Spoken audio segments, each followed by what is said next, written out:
How do I start this video? We're just going to jump right into it. So this video is going to be a culmination or a combination of all of my scariest experiences. Death-defying, heart-pounding, whether they be, what's the word?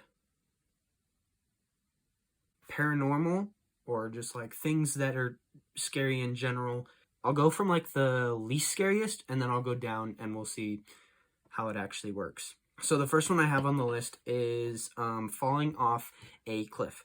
And what I mean by that, and I'll tell the story. Thanksgiving, I think 3 years ago, depending on when you're watching this video, my family and I always go on hikes during Thanksgiving. You go down the trail, it's like a 2-mile hike, not even that long. You go down the trail, and then at the end of the trail, there is like, it's not really a cliff, it's more like it's a very steep hill. But my brother and I thought it would be, actually that's not even true.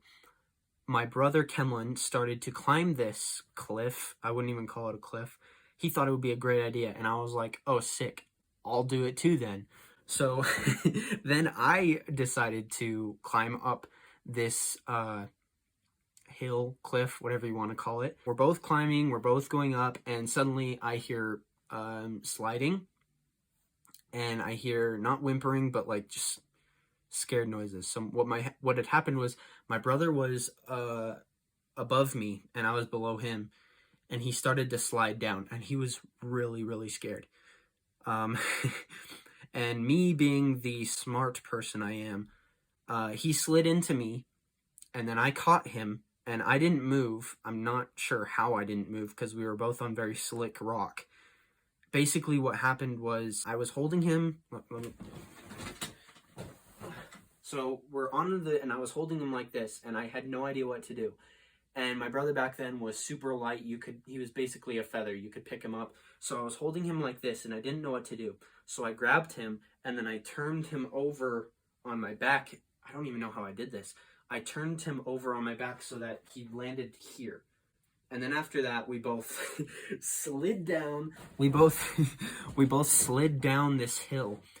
And then my grandpa told me that it was at least a 30 to 20 foot drop. I feel like that's a little bit overestimating what it was, because it felt more like a 15-foot drop. But basically, we both fell off of a cliff, and we both got injured. I sprained my ankle. My brother bruised his heel, so nothing big happened. I've never broken my bone, which is an interesting thing because I do a lot of dumb stuff. But just the sheer fear of falling was insane. And it all happened within like 30 seconds of all of this happening. And I remember the only injuries I got were a cut on my thumb. I was bleeding pretty bad. And then I sprained my ankle. Okay, so the second one, second story. So when I was 9... I think 9. A lot of people know this story, but I'll go ahead and say it again. When I was 9, I was diagnosed with this thing called Kawasaki's disease. And what this does is the blood vessels to my heart were so swollen that they weren't able to pump blood as well. So, me being 9 years old, I as a 9-year-old going into the hospital was really scary because, first of all, I didn't understand what was going on. I didn't even know what was wrong with me. Every single day they would have to poke more and more IVs into both my arms, by the way. And then I had something measuring my heart rate and everything. And it was really scary because as a 9-year-old, I did not understand anything at all. So I have scars. You can't see them obviously, but I have scars on both arms and both hands from how many needles were poked into me. So I know I look generally healthy now. I'm generally healthy, but back then, I don't know if I have a picture of it. If I do, I'll show what I looked like when I was 9. But I was ghost pale. Like, I was completely pale white. I looked like a ghost, basically. And I was so skinny because before I got Kawasaki's disease, I was active. I was running all the time. I was going on bike rides every single day after school. And then once I got Kawasaki's disease, all of that muscle I built up, I guess, from biking or just doing anything in general, I had completely lost everything. And that's not much saying I was only 9 years old. But I was really, really skinny. I was so skinny, I looked like a ghost. So the general fear of getting Kawasaki's disease was just the fear of just not knowing what was going on as a 9-year-old at all. Okay, now we're getting into the paranormal kind of stuff. Things that have happened to me that I that I do not understand how they happened or how it could happen in general. And I'll start off with the not so scary one. So before I moved into this room in my house, I was living in my room that fits all my brothers. So it was one night that I think either I was alone or just my brothers were asleep, but we always closed our door because we were always so scared of monsters. We were young. So we always closed our door, but I remember one night I was so tired, I just went to bed and I woke up and the door was open. And I swear, the door was open and I swear I saw a body, a silhouette of a body. And I was sitting there I was laying down in my bed for about 10 minutes, just staring straight at this silhouette of a body. And I swear, I got so scared, I was like shaking and everything, but I finally got the courage to get up out of bed and walk to my door. And so once I did, I felt around to see if there was anybody there, because I had no idea. But once I had done that, there was no one there. But I swear I saw a silhouette of a body. The next one is insane. I can't even begin to explain how this happened. But, so my sister collects these old dolls. I can't remember what they're called. They're not Russian nesting dolls. They're porcelain dolls. That's what they're called. They're porcelain dolls. And I was always so scared of them as a kid because they were all in her closet and they all surrounded the closet so that when you walked in, you just felt like you were being watched. If the camera changed, I just had to do something really quick. Every time I tell this story, I can't even begin to understand how this happened. So I went in there. I can't even remember why I went in there. I think I was just fascinated with my sister's room about how much stuff she had. So I loved going in there and looking through everything because I'm a brother and we just do that. But I went in there and all of the dolls were there. They were all surrounding them. And I remember something touched my shoulder. And I'm not talking just a tap. I'm talking like something literally like patted my shoulder. I could feel it. And I bolted out of that room so fast. And since then, I mean, obviously now I'm not scared of that certain thing, but I've never been able to understand how that happened because I felt something touch my shoulder. It's insane how that even happened. Something touched my shoulder and I bolted out of that room as fast. And I didn't go back in there for years. I didn't go back into her room for years because I was so terrified of that. Obviously now I'm older, stuff doesn't really scare me like that. Like just thinking about that is insane to me that even happened in the first place. Because I can't explain how it happened at all. This next one, I feel like everyone can relate to this, just because we've all felt this before. But back in high school, it's weird saying that. Back in high school, I did track practice, and during daylight savings, it would get really dark really soon. And I would always walk home from school because I thought I was independent and everything. But I would walk home from school, and one day I decided to take a shortcut to get to my neighborhood faster. because I thought it was a grand idea. And so basically what I did was I went through this dark part of a neighborhood.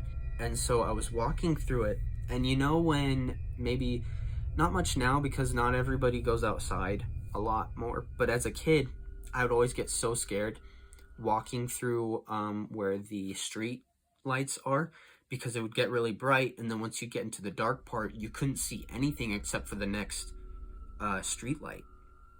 So I think I was 17. No, I was either 16 or 17, and I was walking through this neighborhood, and so here's something I have to get out there. I don't believe in paranormal, like, ghosts or anything like that. Even though all of these strange occurrences have happened to me, I don't believe in that sort of stuff, because it doesn't make sense, if you know what I mean. But anyways, I was walking through the neighborhood, and I could hear my steps on the sidewalk. And so as I was walking, I heard other footsteps. And so I looked behind me, and I'm listening to music, by the way, and it was really low, but I just felt like someone was walking behind me. So I turned around and nobody was there. And so I take my headphones out so that I can listen to the stuff around me. And so I kept walking, and I kept walking, and I was almost home. I would say I was about maybe a minute from my house, and I was going, and I took my headphones out, and so I could listen to everything, and I went onto this dirt part of this, because they had been working on that road. And so I was walking, and I heard others' footsteps behind me again, and so I looked behind myself, and nothing was there again. Kept walking, and finally I distinctly heard somebody else's footsteps, and it was like so clear to me that I just ran. And I was running so fast. I was so out of breath when I got home, and I didn't explain anything to anyone. I didn't even look back when I heard the footsteps. I just bolted home. I ran so fast I was out of breath, and I just didn't explain it to anybody what had happened. Maybe there was a person there, maybe there wasn't. I didn't know because I didn't see anything. But it was so scary, just running through each of those street lights, because every time you go into the dark one, the adrenaline would just be like pow, and you would bolt, and every time you go under the street light you think it would like go out or something like that. So there's a strange phenomenon that people talk about, and I don't really believe in superstitions, at least not much, but scientists have called this phenomenon, and it's people, like these phenomenons are people, so they call it a slider. And I'm not sure the specific reason of why they call it that, but apparently these people, I'm one of them apparently, by the way, when you walk under like an old street light or something and it goes out, it's just a strange phenomenon. It happens whenever you're under the light. Apparently, I'm one of those people, because for some reason, specifically in my school parking lot, anytime I would be there at night, maybe I was coming back from a choir concert or, I don't know, theater or something, just I was there late. Every time I would walk under that specific street light in the parking lot, it would go out and it would flicker. And it didn't scare me much because I was just like, oh, it's just a strange occurrence. It just happens. It, like, now that I've heard things about this slider, I'm just like, it doesn't make any sense, but it makes sense that I'm one of those people. It doesn't make sense. Have you ever had the feeling that you're being watched all the time? Like, something is watching you? For some reason, at night specifically, everything is fine until I have to go to sleep. Because most of the time, if I'm really distracted, I'll just lay my head down and then it'll take a while for me to go to sleep. I have trouble falling asleep, but that doesn't matter. I'll basically, like, I'll lay down, and then I have a window behind you, or the camera, I have behind you, and what happens is that the street light is right in front of my house. So the light, the LED lights, because they switched it a couple of months ago, will shine through my window, and it has curtains, and it's not very bright, but I can still, there's still light that comes through, just a little bit. But every time I go to sleep and I'm laying on my back, every time that I feel like there's something there, I open my eyes, and there's nothing there. But every time I feel like I see a silhouette of a person, anytime that I go to sleep. And I'm so scared to close my eyes sometimes, because I feel like something is there, but there's always not. I've been wanting to do this kind of video for a while, just kind of, maybe I'll do more of these videos where I kind of just talk about things that I want to. Coming out with a video every Wednesday is nice, but it, like, the anticipation for a video is a little bit too much, because I love making these videos. It's a lot of fun, even though not a lot of people watch them. It's weird getting more views than you have subscribers, though. That's interesting. But I have a goal, and I came up with this today, and I was going to explain it at the beginning of this video, but I completely forgot. So I'm at like 27 subscribers, I think, which is none at all, but thanks to you 27 that are here, thank you so much. But if I hit 50 subscribers at any point in time, I will make another spicy video. And I know that doesn't sound like much, 50, like, it's not that much, but these spicy videos are harder than you think. These videos don't even take that long to make. Like the Death Nut video, that took 11 minutes to full, like, actually it took more like 18. But that whole video was so fast. But the reason of these videos is that it's super spicy and it hurts like heck. And anyways, spicy videos I will no longer be doing to just do it for fun, because I realized that that specific kind of video has a physical effect on me, because no one in their right mind would eat that spicy of a chip or a nut just to do it for fun. Nobody in their right mind should do that.